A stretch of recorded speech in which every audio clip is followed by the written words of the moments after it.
Rumor season is in full effect with the Apple Peak Performance event happening on March 8th, as well as curiosity about what's coming. So we know for certain that we will be seeing new unveiled Macs at this event, but that begs the question, which ones? So we've seen the rumors about a redesigned MacBook Air taking on color inspiration from the latest iMacs, new more powerful MacBook Pros with an M2 chip, a new, more mini Mac Mini, and even an upgraded 27-inch iMac. But now rumors are saying that we could be getting another new Mac in development that we haven't even heard of yet, and this Mac will fall somewhere between the Mac Mini and the Mac Pro. This is called Mac Studio. Said to be a new mid-level Mac, this new Mac would be an extremely powerful desktop computer. This lines up with reports from Bloomberg's Mark Gurman, who mentioned a small Mac Pro that Apple was working on to be sold with the existing larger Mac Pro. The new Mac Pro is said to pack performance that outpaces the existing Mac M1 lineup, featuring the same M1 Max chip from the MacBook Pro lineup, but also including more powerful hardware than even that chip. Perhaps this is the M2 chip we've been hearing about, or maybe something entirely new, like an M1 Ultra. The new Mac Studio would have up to 40 CPU cores and 128 GPU cores, making it miles above the entry-level Mac lineup. So internally, this thing is called J375, but externally, it's known as Mac Studio.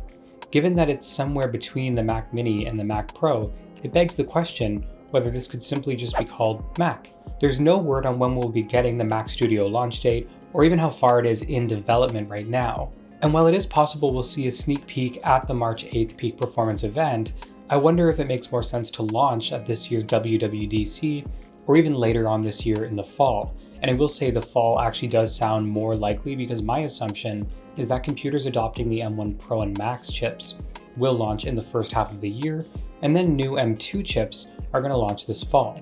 So in terms of price, nothing has been confirmed as of yet, but we can speculate that the current Mac Mini is priced at $699, and the Mac Pro is currently priced at $5,999. So the Mac Studio could line up somewhere in the middle between $2,500 and $4,000. Definitely not making it an entry-level Mac, but again, that's what the Mac Mini is for after all, anyway. Now the last part to these rumors is that Apple is also said to be working on what they're calling the Apple Studio Display, and this display would be a step up from the Pro XDR display that currently boasts 32-inch 6K resolution and comes at a price point of $5,000, and that's without the optional stand, that's an additional $1,000. So the Studio Display would be a notch above this display, coming in at 7K resolution and with a dedicated Apple Silicon chip as well. This lines up with rumors that Apple is working on a lineup of new displays, but I'm still here waiting for my more entry-level display comparable to the iMac. So there's no rumors on a release date for the Studio Display, but it's safe to assume that it would launch in and around the same time as the Mac Studio. And for what's coming at the Apple March event, go back and watch my previous rumor roundups on the channel. If you want to be up to date on the latest Apple news, then be sure to hit that subscribe button and hit the like button because it tells YouTube that videos like this don't suck. Thank you guys so much for watching and supporting the channel, and I'll see you in the next one.